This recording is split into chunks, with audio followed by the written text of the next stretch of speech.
49. Acharam? Sim ou não?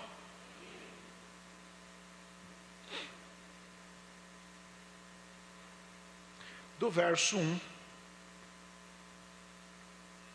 até o verso 10. Ou até o 11. Querem ler do 1 até o 11? Sim ou não, pessoal? Então vamos lá. 1, 2, 3.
Amém.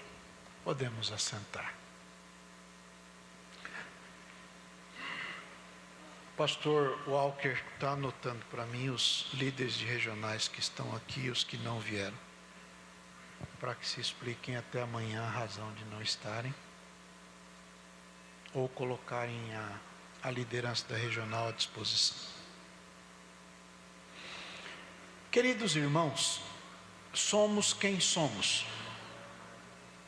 Nós somos fruto da nossa história.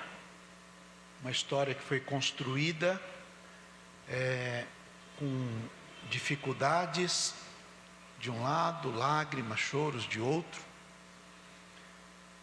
E coisas que nem sempre nós temos delas controle. Às vezes, a pessoa é inserida em fatos dos quais não tem qualquer gestão da situação. Simplesmente foram guindados a uma situação. Há muitos filhos que sofrem por causa de decisões equivocadas dos pais. Há pais que sofrem por decisões equivocadas de filhos. Há maridos que sofrem por decisões equivocadas da mulher. E há mulher que sofre por decisões equivocadas do marido. E há igrejas que sofrem por decisões equivocadas dos seus pastores. E há pastores que sofrem por decisões equivocadas de parte dos irmãos. A verdade é que todas as decisões geram consequências. E estas consequências são boas ou ruins, a depender da motivação ou a depender das circunstâncias que a envolvem. Eu tenho entendido ao longo dos anos do ministério pastoral, na vida cristã, que todos os problemas do mundo decorrem do medo. Não só os problemas, os pecados também são fruto do medo. Lá no Éden, quando Adão foi enganado, ludibriado, na verdade não ele, a mulher foi ludibriada, ele pecou conscientemente, a mulher não, ela foi enganada. Quem diz isso é Paulo. Ela foi enganada, ele não. Ele teve a responsabilidade. O primeiro problema que aconteceu depois do pecado foi o medo. E depois do medo, o inimigo já não precisa fazer muita coisa não, porque o próprio medo faz. Muitos dos problemas acontecem por medo. O medo de ficar sozinho leva a pessoa a se precipitar em um monte de coisa. O medo de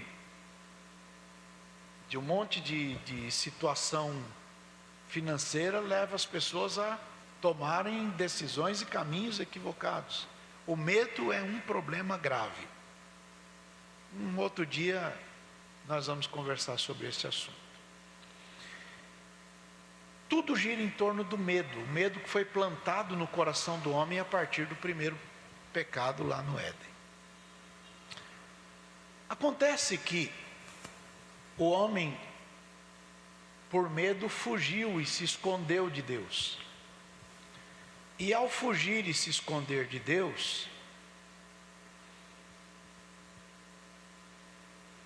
todas as coisas que ele falou com Deus, o gatilho daquilo tudo era o medo. Sempre. Então, existem variantes que são temporais ou geográficas no curso da vida, né? Que levam pessoas a tomarem decisões das quais depois podem vir a se arrepender. E o arrependimento tem duas modalidades. 2 Coríntios capítulo 7, verso 10, dá uma olhadinha. Existem duas fontes para a tristeza. Veja, a tristeza segundo Deus opera opera arrependimento para a salvação. Então, quando Deus deixa alguém triste ou entristece alguém, há um objetivo em Deus. O objetivo de Deus é que a pessoa se arrependa, porque não há salvação sem arrependimento. Não existe salvação sem arrependimento de pecado. Então, a tristeza segundo Deus opera arrependimento para a salvação, da qual ninguém se arrepende. Ninguém se arrepende por ser salvo. Ah, eu fui salvo, estou arrependido porque fui salvo. Não existe. Certo? Mas a tristeza segundo o mundo opera a morte. Então, a tristeza tem duas fontes. Ou ela é de Deus, ou ela é do mundo. A tristeza do mundo gera morte, mas a tristeza segundo Deus opera arrependimento para a salvação. Está claro aí, gente? Sim ou não? Ok. Então veja. O arrependimento pode vir em tempo oportuno, ou o arrependimento pode vir tarde demais. E se o arrependimento vier tarde demais, ele não vai surtir efeitos práticos. Tá certo? Então veja. A longanimidade de Deus, a paciência de Deus, espera que as pessoas conheçam as consequências dos seus próprios erros. Porque conhecendo a consequência do erro, a pessoa passa a tomar decisão correta de se arrepender e de voltar. Arrependimento não é estar numa direção e virar para outra. Isso não é arrependimento. Arrependimento é lembrar de onde caiu, voltar ao ponto de partida e começar de novo do jeito certo. Isso é arrependimento. Tá certo? Segunda carta de Pedro, veja, capítulo 3, verso 9. Leia lá. Segunda de Pedro 3, 9. O Senhor não retarda a sua promessa, ainda que alguns tenham esta promessa por demorada ou por tardia. Mas Deus é longânimo para convosco. E por que Ele é longânimo? Porque Deus não quer que alguém se perca.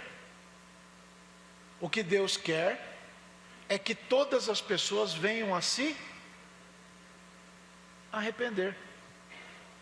Então é mentira que Deus escolheu um grupo de pessoas para ser salvo e Deus escolheu um outro grupo para ir para o inferno. Isso é mentira.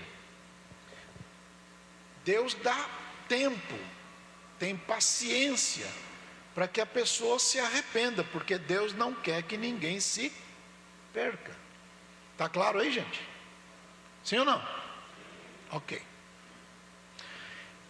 O amor de Deus que foi revelado em Jesus chama as pessoas ao arrependimento dos seus erros. Convida as pessoas a se lembrarem dos fatos que o levaram a tomar decisões equivocadas, para que esta pessoa torne atrás e ajuste o rumo da sua vida agora pelo caminho correto. Apocalipse 2:5, veja lá. Apocalipse 2:5. Olha o que Deus diz. Lembra-te, pois. E quando você se lembra, você faz o quê? E se não se arrepender? Se não se arrepender, gente? Vocês estão aí? Se não se arrepender, o que acontece? Virei sobre ti e tirarei o quê? Tirarei? Pergunta aí, pastor, o que é castiçal aí? Pergunta aí. Vai lá no capítulo 1 de Apocalipse.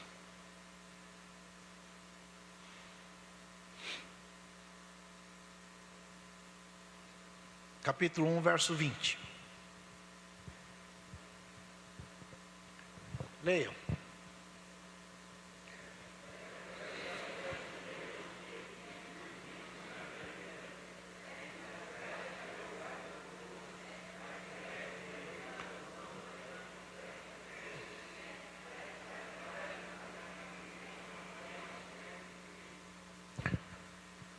O mistério que Deus apresentou para o João lá na ilha de Patmos, que está no capítulo 1 do livro do Apocalipse, ele revela. As 7 estrelas que estão na mão direita de Deus assim, são os pastores da igreja, os anjos da igreja. E os 7 castiçais são as 7 igrejas. Então, quando no capítulo 2, verso 5, ele está falando para o pastor, capítulo 2, verso 5, é uma carta para o pastor da igreja de Éfeso. Veja o verso 1 do capítulo 2. Ao anjo da igreja, ao pastor da igreja. Verso 5. Se você não se arrepender, pastor da igreja de Éfeso, eu vou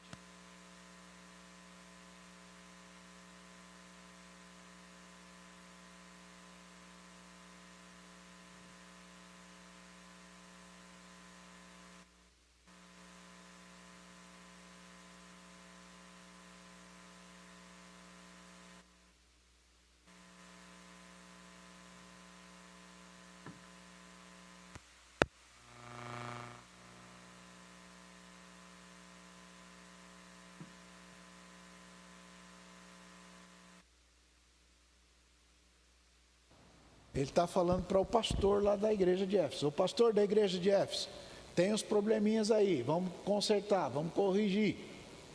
Se você não corrigir, eu vou tirar a igreja de você. Entenderam bem, sim ou não? Sim ou não, gente? É isso aí. Está claro aí?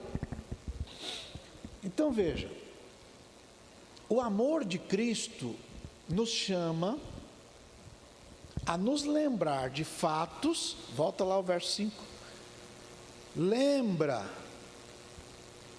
O amor de Cristo nos faz lembrar as coisas, e ao nos fazer lembrar, Ele nos convida, obrigado, ao arrependimento. Porque se não houver arrependimento, só tem prejuízo. Está claro aí, gente? Sim ou não, pessoal? Sim. Ok.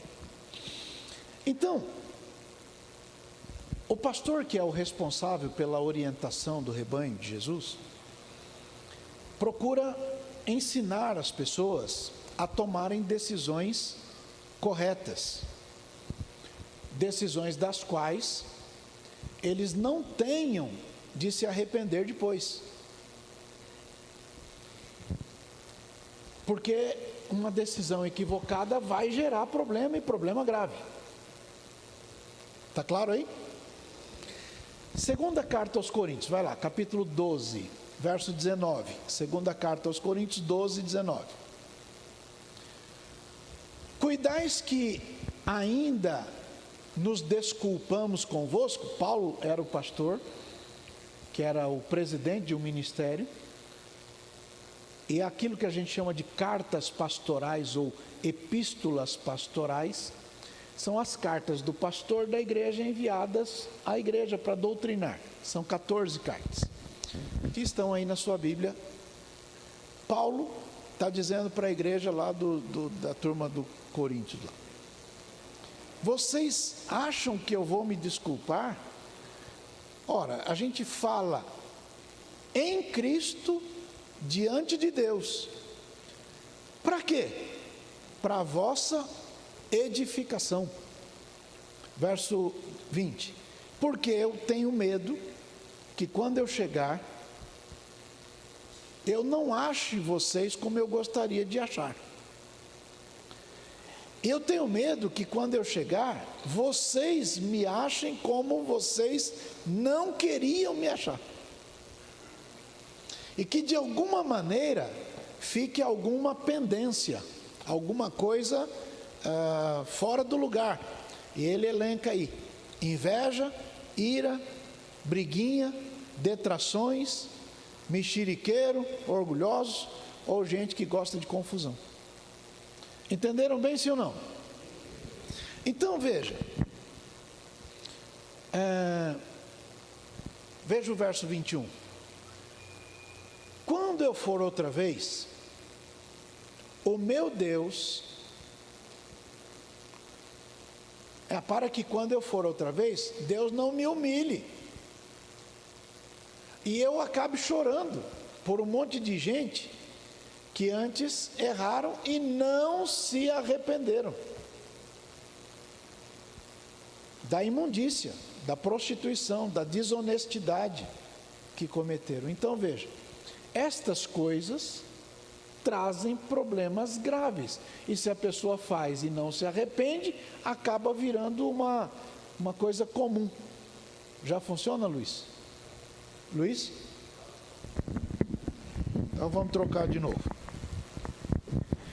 Então veja, esse é melhor, né? O som é melhor ou é pior ou é igual? Então, todos nós temos direito de escolha, mas a gente precisa saber que o direito de escolha é acompanhado da responsabilidade pelas escolhas. Às vezes a história envolve lágrimas, sofrimento, angústia, mas apesar disto tudo, a história apresenta a possibilidade de alguém se levantar com força, porque Deus revela a sua graça nas coisas mais complicadas da nossa vida. E Deus é quem traz a providência da misericórdia, fazendo que haja festejos de alegria quando há arrependimento. Capítulo 15 do livro de Lucas conta uma parábola só. Alguém diz que são 3 parábolas, mas não são, é uma parábola só. Vai lá, Lucas capítulo 15. Acharam? Verso 3. Propôs-lhes uma parábola, dizendo. Então é uma parábola só. A parábola que tem 3 elementos numa única parábola. Um elemento é moeda, o outro elemento é ovelha e o outro elemento é filho. Uma pessoa tem algumas moedas, 10, perde uma moeda. Acende a luz, varre a casa, procura no meio da bagunça lá, acha a moeda. Termina esta parte da historinha da moeda, Jesus diz assim: assim haverá festa no céu por um pecador que se arrepende. Aí ele entra na segunda parte da mesma parábola, que é a ovelha. Uma ovelha se desprendeu do grupo, se distanciou do rebanho, acabou se perdendo por aí. E o pastor que ama as ovelhas foi atrás da ovelha. Encontrou a ovelha lá, em algum outro ambiente, essa ovelha não estava muito bem, ele cuidou dela, botou no ombro e trouxe de volta. No outro evangelista está escrito que o pastor deixou as 99 para que elas se cuidassem entre si. E enquanto elas se cuidam entre si, o pastor foi buscar que estava perdido. Aí quando ele chega em casa, ele faz festa. Aí Jesus diz assim: assim haverá festa no céu por um pecador que se arrepende. Aí ele entra na terceira parte da mesma parábola, que é o filho. O filho saiu de casa, arrumou as confusões por aí, acabou empobrecendo, má companhia, lugar ruim, se arrependeu e o filho voltou para casa. Quando o filho chegou em casa, tinha lá umas intenções de oração. Quando ele pensou em orar, o pai já interrompeu a oração, abraçou, beijou, cuidou dele. E aí Jesus termina dizendo assim: assim haverá festa no céu por um pecador que se arrepende. Pensem comigo, moeda é inanimada. Moeda não se move sozinha. Certo? Então, se perdeu ali, a culpa não é da própria moeda, é de quem bagunçou o lugar. Tem lugar que é tão bagunçado que ninguém acha nada. Então precisa acender a luz, dar uma varridinha, arrumar as coisas para não... né? Segunda coisa é uma ovelha, ela se move, mas ela não tem raciocínio lógico. Então se perde, vão atrás. Mas a terceira é um filho. Filho tem raciocínio lógico. Filho sabe onde é a casa do pai. Entenderam a lógica de Jesus? Ou não? A moeda é inanimada. Se perdeu é porque alguém perdeu, no meio das bagunças da sua vida.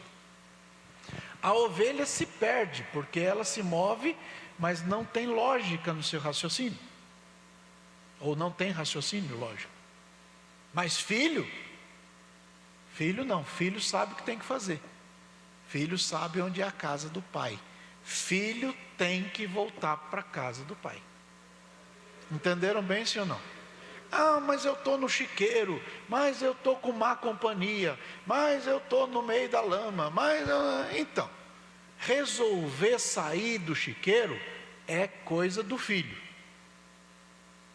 Cuidar de roupa nova, banho, limpeza, Cuidar disso é na casa do pai que resolve. Entenderam bem, sim ou não? Essa é a lógica da historinha que Jesus conta. Mas em todas as três partes desta mesma história, a finalização é: haverá festa no céu por um pecador que se arrepende. Não tem festa no céu quando um pregador prega uma mensagem bonita. Não tem festa no céu quando um monte de gente é batizado com o Espírito Santo e sai andando de avião. Não tem festa no céu quando a gente toca bonito, um hino que todo mundo fica babando, olha como toca legal. Não tem festa no céu quando alguém entrega uma profecia. Não tem festa no céu quando alguém é curado. Mas tem festa no céu quando alguém se arrepende. Entenderam, gente? O que causa alegria no céu é o arrependimento sincero de quem errou e diz: eu não quero mais errar.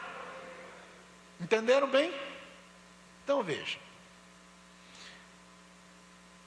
a morte, o luto, o choro, o sofrimento pavimentam às vezes o caminho de uma nova história, uma história agradável. Porém, às vezes, as perdas são consequência de decisões que poderiam não ser as melhores. Tem uma historinha na Bíblia, tem um livro inteiro. É curtinho, eu sugiro que você leia hoje. Acho que o livro todo deve ter uns 90 versículos, daí para menos, uns 80 e poucos. É o livro de Ruth. O sogro da Ruth mora numa cidadezinha, que a tradução do nome dessa cidade é Casa do Pão, que é Belém. Belém é Casa do Pão, ou Casa de Farinha, mas é Casa do Pão. Só que lá nessa Casa do Pão, vem um momento de dificuldade. Faltou recurso. E às vezes a pessoa, no momento de falta de recurso, não pensa para decidir. E ao invés de confiar no Senhor, fica procurando malabarismos. E às vezes, só às vezes, alguns desses malabarismos estão fora da direção de Deus. Ok?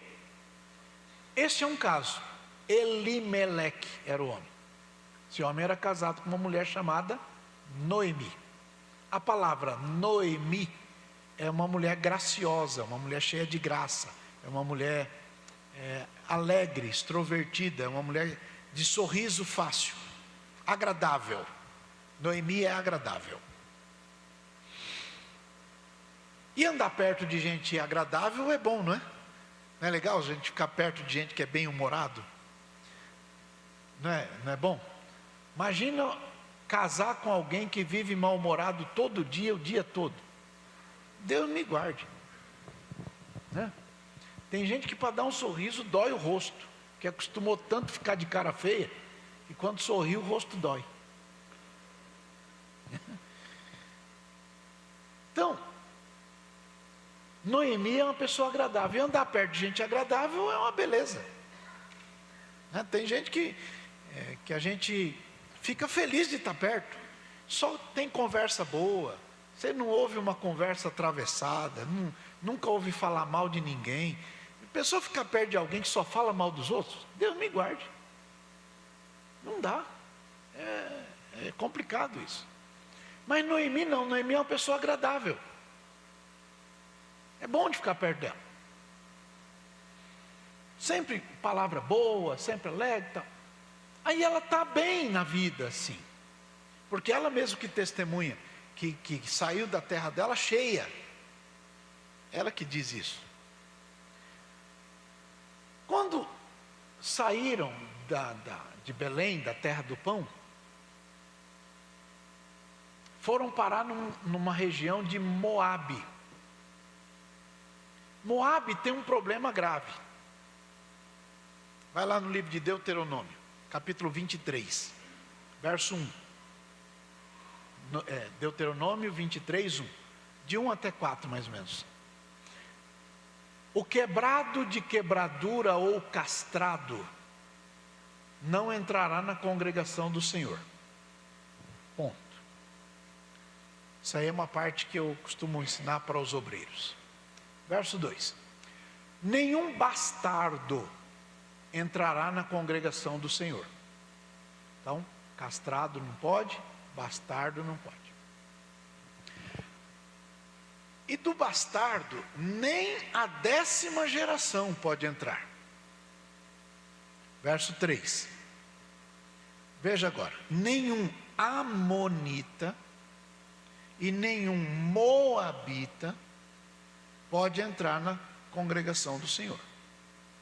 Nem ainda a 10ª geração entrará na congregação do Senhor, vírgula, eternamente. Então, moabita e amonita está numa situação complicada. Junto com os quebrados e com os bastardos, ele não pode entrar lá. Verso 4. Por que eles não podem? Qual a razão deste problema de amonita e moabita? É que os amonitas e moabitas, o problema deles não é de como eles nasceram. Deus não está proibindo eles por causa do jeito que nasceram. Todo mundo sabe que Moabe e Amon, ou Ben-Ami, são filhos de Ló, de um incesto. Mas o problema de Deus não é este aí. O problema é este aí, ó. É que Amonita e Moabita não socorreram Israel quando Israel estava vindo lá do Egito. Israel estava chegando do Egito, e esse pessoal aí não foi lá dar pão, não foi lá dar água, não ajudou quem está saindo do Egito para entrar na terra prometida. Sabe quando alguém aceita Jesus, está saindo lá do mundo, e você não está nem aí com ele, quer mais é que ele se desvie logo ao invés de cuidar dele? Esse aí é o problema. Entenderam bem?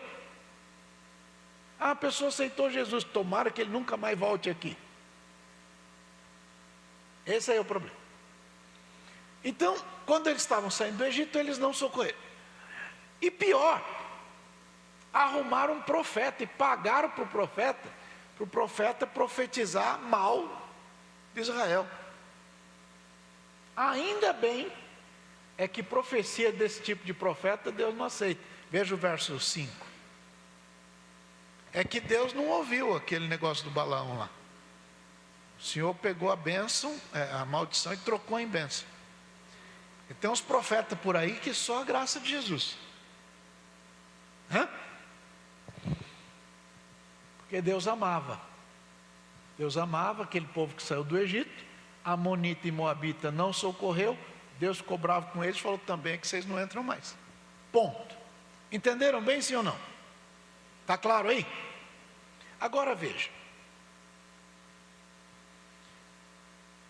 Guardar mágoas nunca é bom. Tem gente que fica pensando: pastor, eu guardo um sentimento de 1919, que o irmão falou mal de mim, mostrou a língua, pastor. Não sai do meu coração.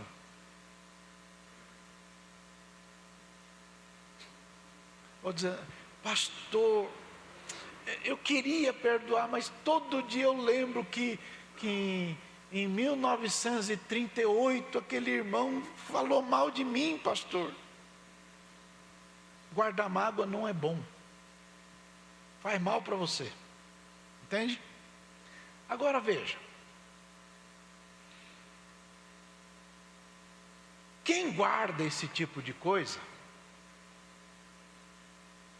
não pode ser chamado de crente, porque ele não está obedecendo ao Senhor. Romanos capítulo 12, verso 14 diz assim: abençoai os que vos perseguem. Aí tem uma vírgula, aí eu acho que é um ponto e vírgula. Aí está escrito assim: abençoai e não amaldiçoeis. Tem gente que parece que tem um problema espiritual grave na alma. Se não satisfaz o que pensa, amaldiçoa. Ainda bem que o livro de Jeremias diz que maldição sem causa não pega. Levanta a mão bem alto e diga: maldição sem causa não pega. Entende? Tem gente que não tem juízo no que fala ou no que pensa, né? Falou mal de mim, vou te dar 7 dias para você ir pro... Isso aí parece mais macumba do que...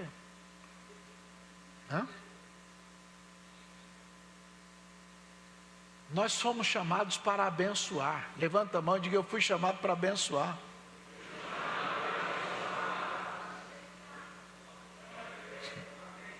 Diga: eu fui reconciliado e recebi o ministério da reconciliação.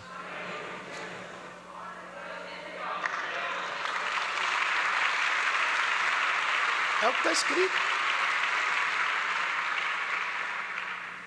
Nós somos reconciliados e recebemos o ministério da... E o que é ministério da reconciliação? Não quero mais ver tua cara, some daqui. Isso é ministério da reconciliação? Então,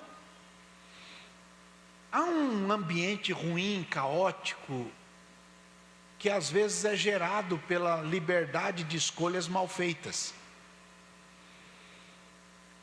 Aquilo que a gente chama de livre-arbítrio, se não for bem usado, pode causar muito problema para nós. Por isso que aceitar Jesus é mais ou menos assim, ó. Quando eu nasci, eu recebi uma caneta e um papel, eu escrevo a minha história. Quando eu entrego a minha vida a Jesus, eu devolvo a caneta para Ele. Então não vivo mais eu, agora Cristo vive em mim.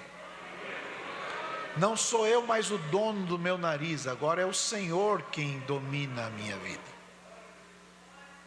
Isso é ser crente. Entenderam bem? E aí você tem o livre-arbítrio de querer que Deus te dirija, ou você mesmo dirigir a sua vida.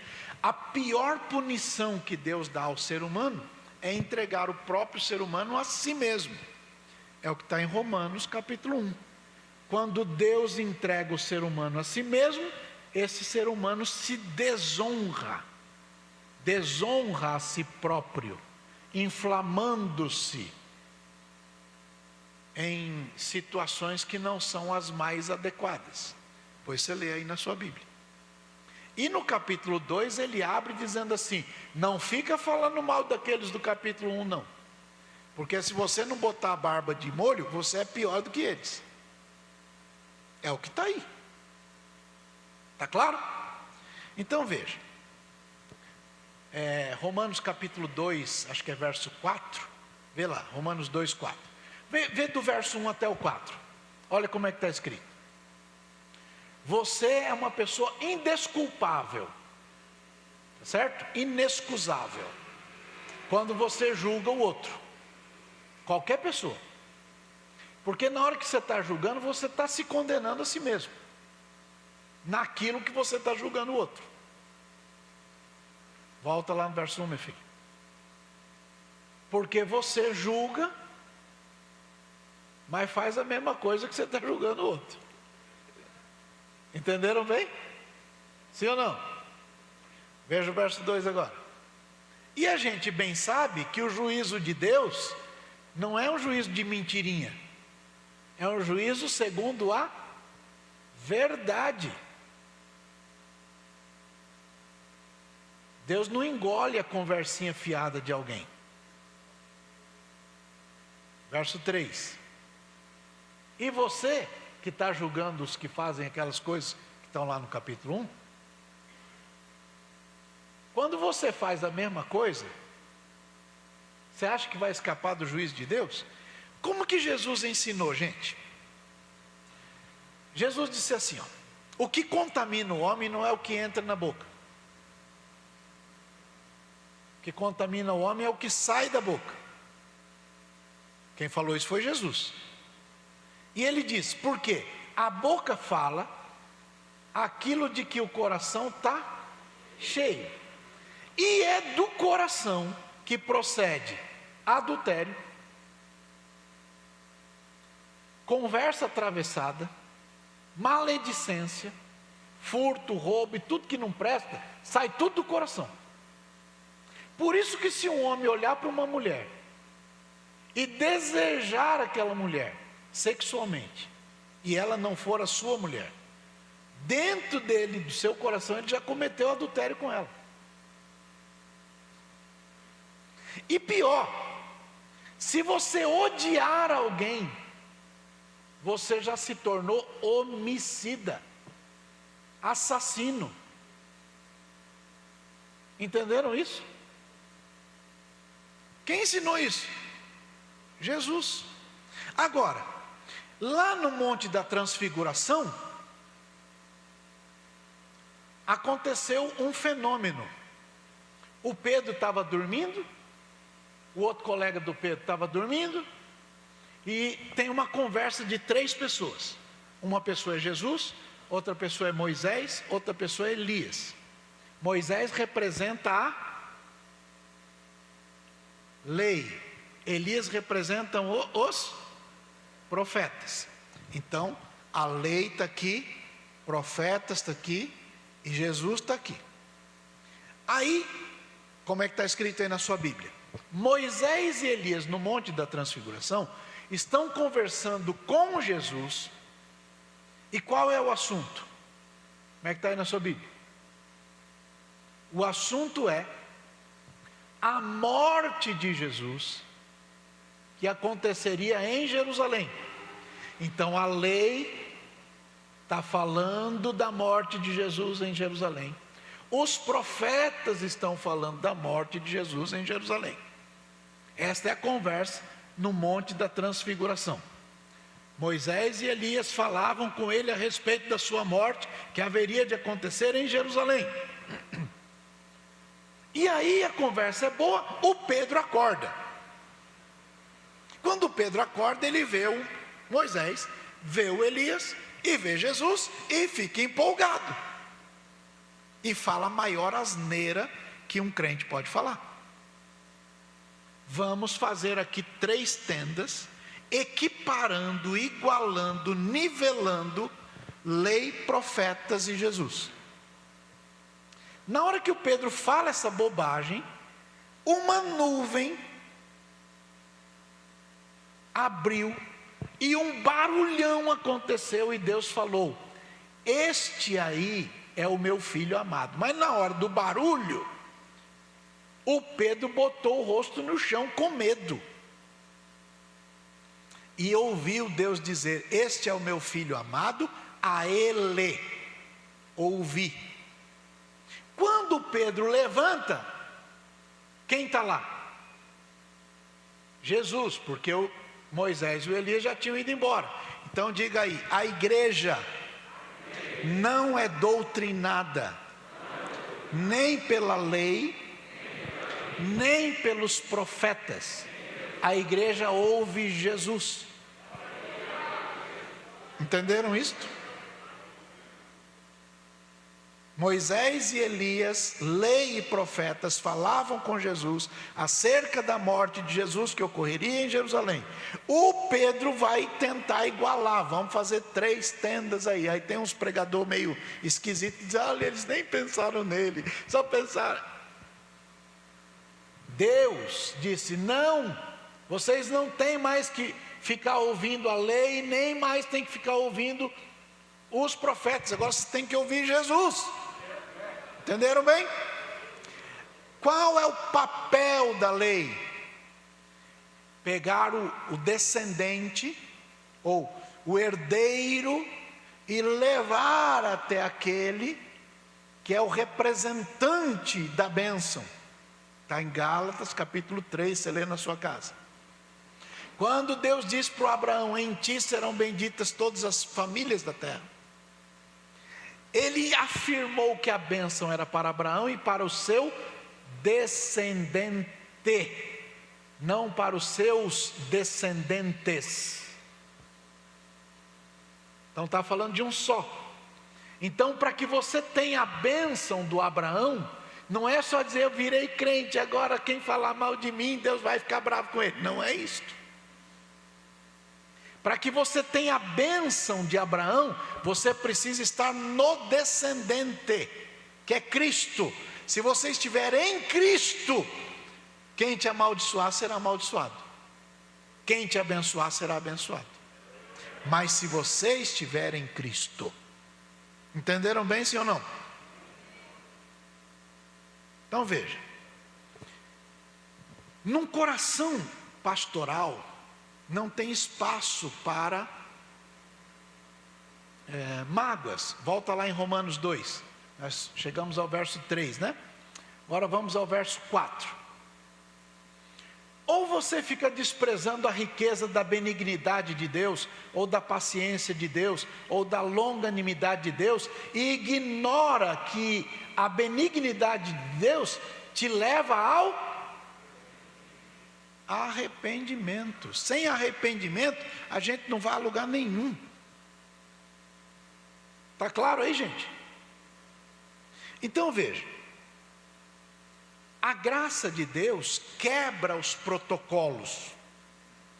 Lembra que nós lemos em Deuteronômio capítulo 23, que há uma classe que não entra de jeito nenhum em Israel? Lembram disso? Deuteronômio 23, do verso 1 até o 4. Moabita não entra, Amonita não entra. Verso 3, meu filho. Isso, olha lá. Amonita e Moabita sem chance. Está certo? Por que Ruth entrou se ela era Moabita? Não foi Deus que falou que não entra? E por que ela entrou?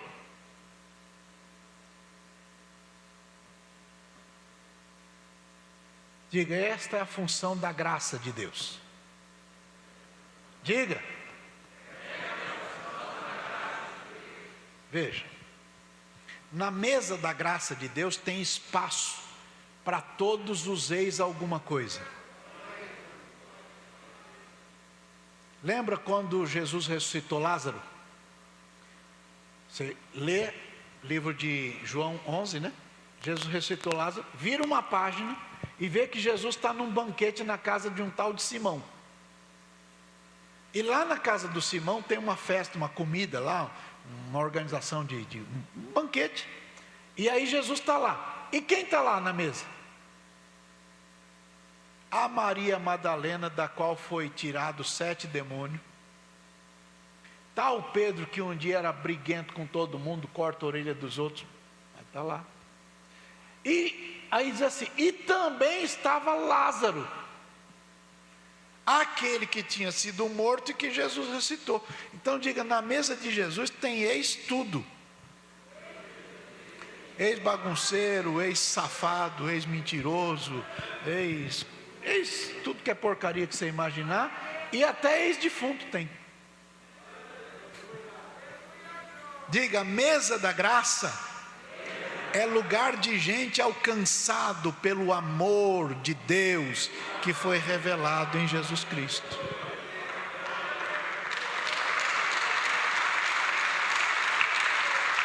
Por isso que a Bíblia diz que fomos salvos: o que mentia não mente mais, o que furtava não furta mais, antes trabalha com a própria mão para ter com que se sustentar e ainda ajudar o que precisa. Diga: a salvação é para todo mundo. Vem como está, mas não fica como quer. A salvação depende de arrependimento dos pecados. Entenderam bem? Agora veja, Deus nunca perde de vista a sua graça. Lembra que eu falei de Elimeleque e Noemi? Eles tinham 2 filhos. Quilion e o outro eu não lembro. Hã?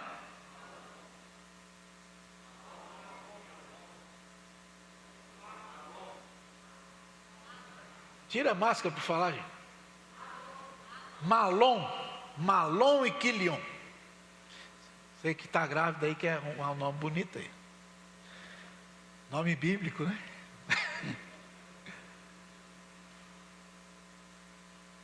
Eles saíram e foram para a terra de Moabe. Moabe adorava uma divindade chamada Astarte ou Astarote, divindade da natureza ou da fertilidade sexual. Adorava uma outra divindade que era Quemos, e faziam sacrifícios humanos, especialmente de bebês. Mesma coisa que tem um punhado de gente aplaudindo quando se autoriza, num país vizinho nosso aqui, fazer aborto de neném até 6 meses. Está tudo sacrificando. E a turma, meu corpo, minhas regras, né? É pecado grave. Agora, Elimeleque, Noemi, sai da casa do pão e vai morar no meio desse povo, que pensa essas coisas, que vive essas coisas. A fuga por causa da dificuldade gera decisões equivocadas. E pior, sair da presença de Deus para viver no meio de gente que pensa assim, não é uma boa ideia. Os meninos casaram lá, tal, morreram os 2 meninos, morreu o marido. A mulher ficou desesperada. Aí alguém pega e conta para ela: olha, lá em Belém tem abundância, está uma bênção lá. Agora imagina a pessoa que saiu da presença de Deus por qualquer coisa, por algum motivo. Às vezes para ele é um motivo legítimo. Saiu e foi morar, ou foi visitar, ou foi andar em qualquer outro lugar. E lá nesse lugar ele descobre: não, lá aquele lugar que eu saí está uma bênção. Isso machuca. Puxa vida, eu não devia ter saído. Que bobagem que eu fui fazer. Olha o resultado da minha decisão. Vou voltar. Chama as 2 meninas que são noras e diz assim: minha filha, eu vou voltar para minha terra, não sou daqui, já perdi muito. E as meninas: não, a gente vai com você. As 2 meninas disseram: vamos, a gente vai junto. Não, vocês são meninas novas, e não vai dar tempo de eu ter outro neném, para vocês esperarem o neném crescer para casar com vocês. Era a lei do levirato, né? Não, fica por aí. Não, a gente vai junto. Aí ela falou pela 3ª vez: não, fiquem aí. Aí uma foi: tá bom, vou ficar. E ficou, a órfã. A outra diz: não, onde você for eu vou, o teu povo vai ser meu povo, a tua gente é minha gente, onde você dormir eu durmo, onde você comer eu como, eu vou ficar junto com você. E o teu Deus vai ser o meu Deus. Né? É bem-humorada, é agradável. Noemi é agradável. Sabe, você ficar perto de gente agradável é bom. Só que a Noemi está voltando para casa. E alguém olha para ela e diz: essa aí não é a Noemi? Ela diz: não me chame mais assim. Agora me chamem de Mara. O que é Mara? Amarga.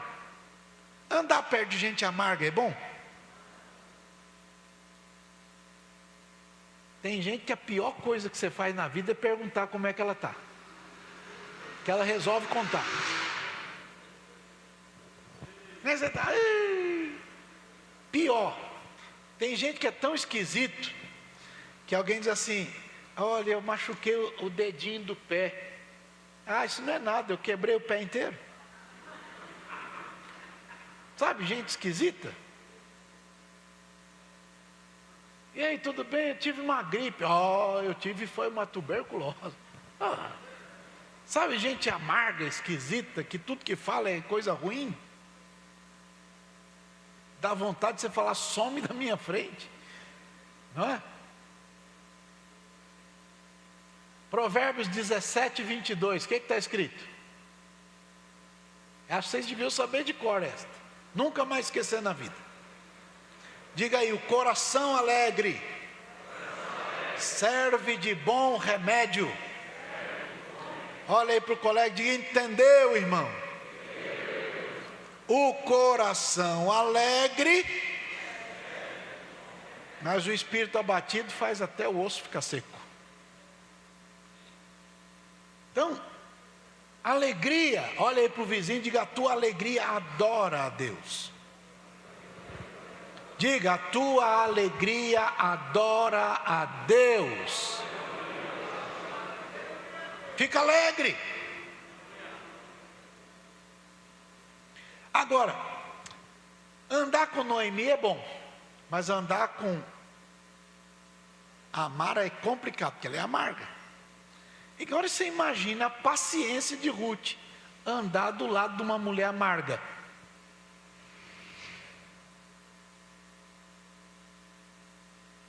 A senhora quer comer? Não quero.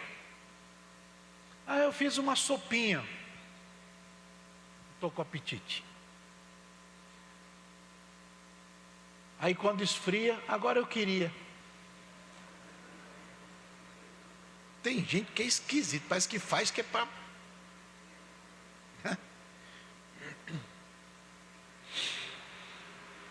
E ela está chegando em casa. E está carregando uma moça que não pode ficar no meio do povo de Deus, que é moabita.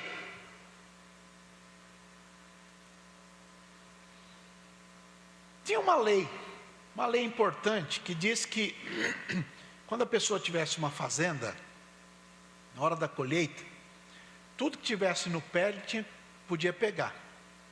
Mas, se na hora de colher caía no chão, ele não podia colher, porque aquilo era para os pobres. É uma lei para que não fique ninguém padecendo necessidade em Israel. Então, você está no pomar, tem um pé de mexerica, todo está no pé, você colhe. Alguma caiu, não pode pegar. Essa era uma lei. Aí, quando eles estão voltando, era o tempo da colheita da, acho que era cevada. Acho que é cevada, dá uma olhada aí. Aí, a Ruth vê que a sogra já não está numa situação boa, saúde já não está boa, ela está amarga, é uma pessoa difícil. A Ruth vai trabalhar para trazer comida para casa. E procurou aqui, procurou ali, encontrou uma fazenda e trabalhou lá. O dono da fazenda viu o jeito dela ser, o jeito dela se comportar. Gostou dela. Chamou a turma e falou, olha, cuida bem daquela moça e, de vez em quando deixa cair um pouco lá, que é para ela pegar mais e tal. A menina chegou em casa com bastante comida. Preparou a comida e tal. Vamos conversar. Na conversa, trabalhou onde? Trabalhei numa fazenda ali assim. E como era o nome do dono lá? Boaz. Boaz? Ele é nosso parente. É o remidor. Outro dia eu falo dessa história do que é o remidor.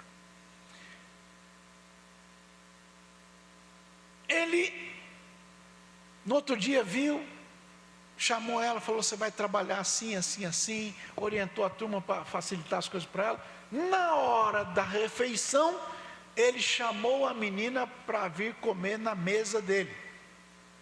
Diga, a mesa da graça.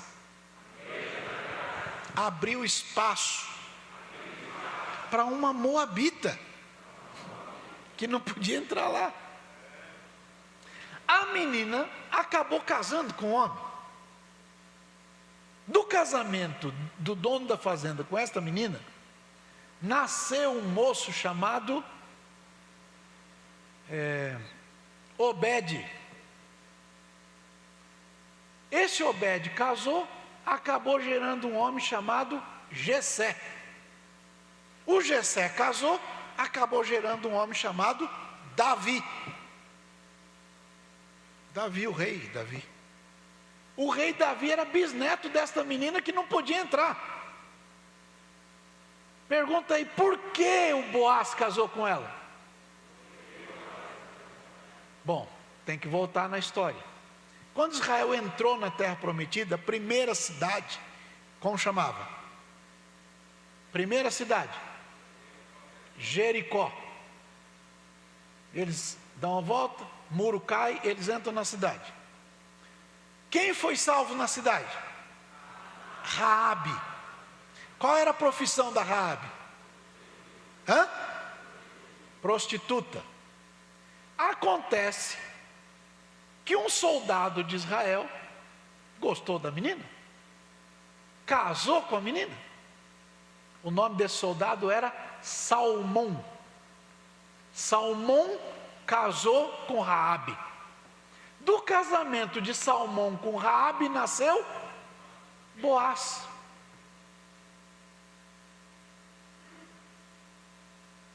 Olha para o vizinho e diga: quem conhece a própria história não aponta o dedo para a história de ninguém. É o que você leu em Romanos 2. Se ele foi gerado por Raabe, ele agora casou com Ruth. Agora quer ver o mais legal? Vai lá no livro de Mateus, capítulo 1. Mateus capítulo 1.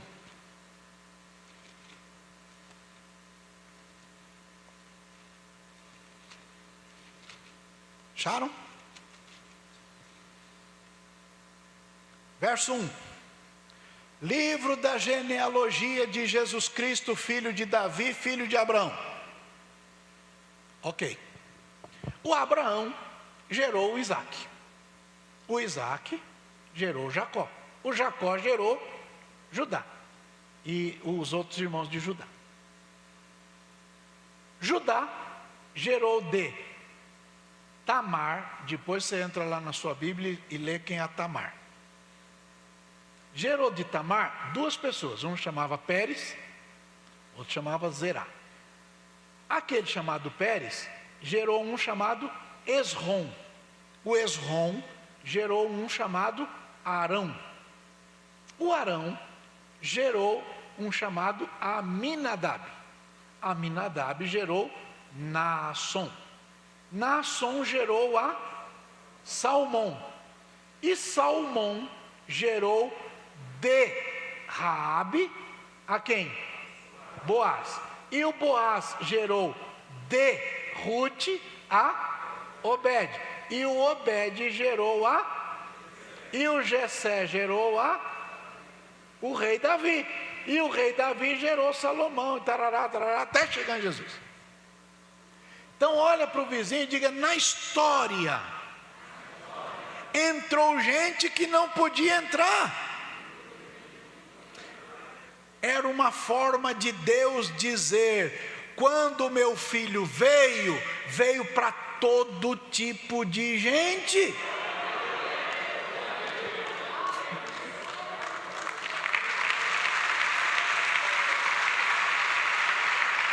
É por isso que você está aqui, porque Jesus salvou você. E isso está escrito desse jeito para que todo mundo consiga entender que você não é salvo porque você é bom, você é salvo porque Ele é bom. Diga: eu sou salvo porque Deus é bom.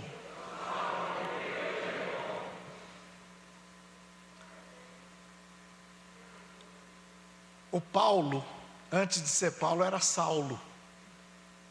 O que o Saulo fazia? Perseguia crente, quebrava a porta dos outros, arrombava a casa, puxava a turma pelo cabelo, arrastava para os tribunais. Paulo ficou segurando a roupa de quem tacava pedra no Estevão. Uma casa que foi destruída por causa das ações de Paulo era a casa de um diácono chamado Filipe. O Filipe saiu de Jerusalém fugido. Quando chegou na outra cidade, cidade de Samaria, o Filipe pregou a cidade inteira e aceitou Jesus. Aí o Pedro foi lá e assumiu a igreja. O Filipe saiu e foi para o deserto. Lá no deserto falou com o mordomo de Candace, lá da Etiópia. De lá o Espírito Santo levou ele embora. Ninguém mais ouve falar do Filipe. Os anos passam. O Paulo se converteu, virou crente, virou obreiro, virou pastor. E um dia chega numa cidadezinha lá, bateu na porta de um crente. Que mora o crente? Sim, sou crente. Tem 4 filhas profetisas. Quem é você? Eu sou o Filipe, o evangelista, que era um dos 7 diáconos. Aquele que era um dos 7 diáconos agora é o evangelista. E o Paulo bate na porta dele e diz: eu sou crente. Ah, você entra aqui na minha casa. E aquele homem que fugiu de Jerusalém por causa das ações do Paulo, está recebendo o Paulo dentro da casa dele, porque agora Jesus salvou o Paulo. Diga: na graça de Deus, a transformação de vida. Fecha esse olho lindo aí que Jesus te deu. Quem aqui era complicadinho demais, tinha uma vida esquisita demais, e aí Jesus salvou você e você é diferente hoje? Levanta a mão aí. Acho que merece um barulhão de glória a Deus, né? É isto que Jesus faz, gente.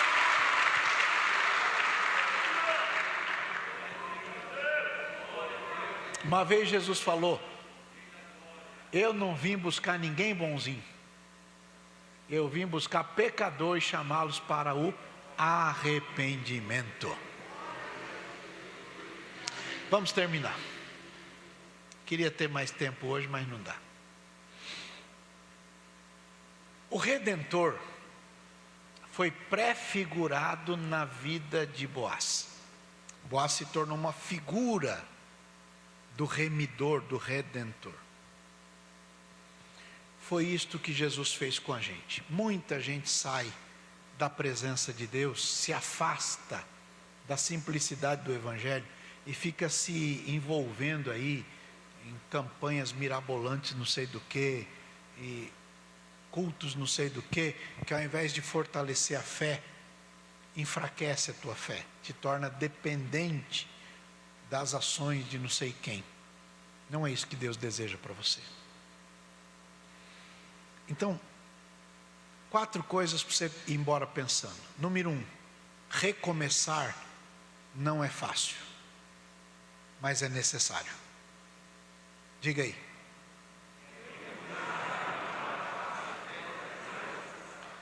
Diga: e pela graça de Deus é possível. Número 2, o mundo não te chama ao arrependimento.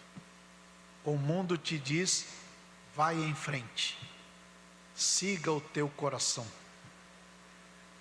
Quando você ouvir num púlpito da igreja alguém dizendo: siga o teu coração, sai de lá, porque de lá não sai nada que presta.